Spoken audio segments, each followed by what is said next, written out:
Right, who for the first couple of questions?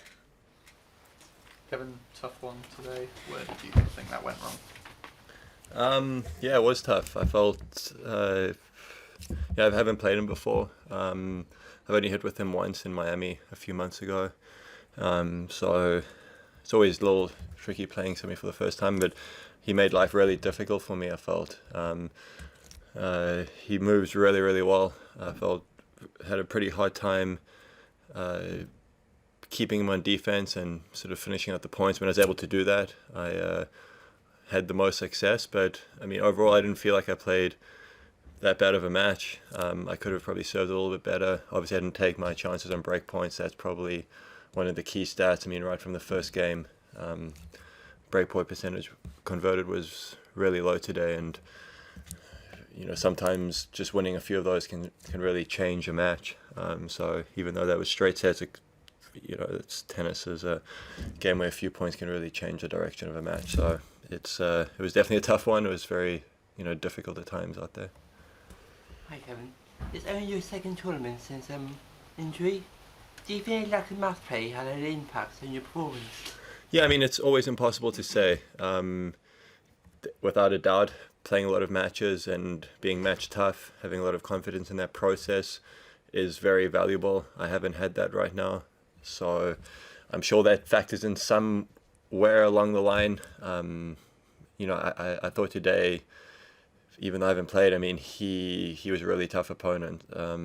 But I mean, for me, it's obviously a tough grass season, but definitely some positives. Being back onto the match court, being able to play 2 tournaments, getting in a few more matches. So hopefully, I'll be able to keep progressing and find more momentum heading into the hard court swing in the States. Just speaking about those sort of factors that might have got into it. I mean, Robin Haase was saying his ranking had dropped a lot because of a lot of the council stuff. You had a 7-hour meeting in the build-up. Do you think that could have been any way kind of attributed? No, I mean, I've been doing that for a long time. I had a 7-hour meeting last year at Wimbledon, and that was fine, and at many of the slams. So, I mean, that was a full week ago, so that definitely didn't play into anything. What would you consider a successful year for you when it's all said and done? Well, definitely being healthy for the rest of it. That's obviously first priority right now. Look, I mean, even though today was tough, I felt like in my first 2 matches I was playing good tennis. I don't feel it's very far away. I feel some of the results that I set for myself last year are still attainable.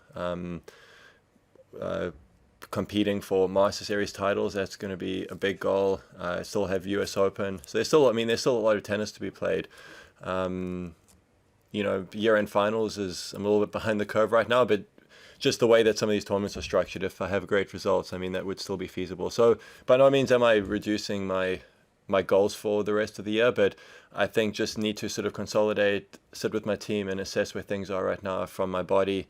Even though I was able to play, there was still a few hiccups on the road, but I think for me a successful year would be winning some tournaments. It's interesting, when you go out of a tournament like this, are you the sort of person who still sticks around and watches a lot of the matches on TV, or do you kind of shut it off and you're like, I don't want to see this again now? I find it quite tough just to shut off completely. I mean, definitely won't be glued watching a lot of tennis, but following sort of scores and sort of see what's progressing. I mean, that's pretty easy to do, and I mean, I love the sport of tennis, so it's, even though I'm out, I'm still going to be interested in what's going on, and there's still a lot of great players, obviously, still to play. But it's finding a balance. I mean, probably won't be heading back to the courts, probably heading home and in the next few days, and then obviously setting my sights on my next tournaments. I apologize because this question's been asked so often, but we are in this interesting period of time where the top 3 really have this kind of dominance, this hold. The middle generation hasn't been able to get through, the next gen and so forth. What do you think's going on? Can you give some thoughts about that, please? Yeah, I mean, it's just those 3 guys are just really good tennis players, and they've just so experienced as well. They know what it's like playing on center courts week in and week out at the Grand Slams. It's like being in the semis and the finals. And that sort of experience just keeps on compounding because nobody else is really having nearly as many opportunities because of those guys. So, nobody can simulate what it feels like going out and playing the finals of a Grand Slam or, semis and finals. And there's only been a few players actually to really experience that over the last while, and significantly less than any of those guys. So it's not through a lack of quality other players. It's just those three guys are really, really good and make life very difficult for everybody else. Is it a factor that you sort of have to get 2 wins over those 3 guys? Yeah, exactly. I mean, yeah, for sure that comes into it. I mean, they just know what it takes to get the job done at the end of the day, and it's been amazing that they've been able to dominate for so long. I just wanted to ask you a little bit about Nick as well. Rafa was talking about him as a future Grand Slam winner still.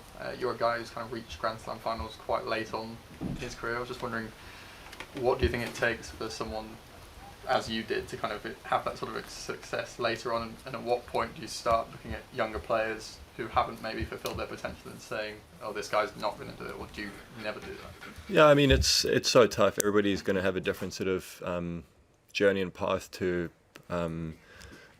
throughout their tennis careers, and it all sort of depends on what their goals and priorities are. I mean, for me, it's just been constantly trying to improve as a tennis player.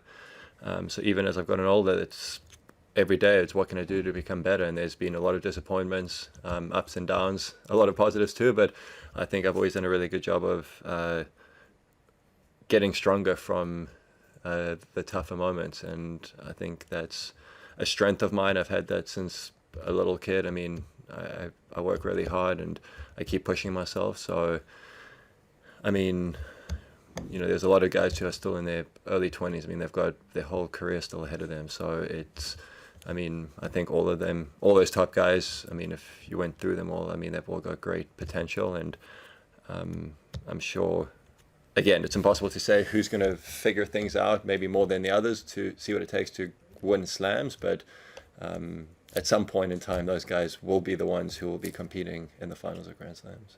And with your own success, even though at the time the injuries were really bad, do you think kind of going away from the game and wanting to come back in so badly for you maybe helped discover that even further desire to then get no, I mean, that desire is always there for me. I mean, in my whole life, I've never felt a day where I've wanted to stop playing or anything. It's always been there. It's been frustrating when I haven't been able to be on the court. And I mean, even now with the injuries, you just want to have that confidence where you can come back and feel like you can keep progressing. And that's where I need to get to. That's where it's been a little bit tough even these last few weeks, being back on the court competing. It's always tricky coming back. It's not smooth sailing, at least what's going on right now, but definitely heading in the right direction, which is a positive for me. Any last questions from anyone? We're done? Lovely. Thank you very much. Thank you.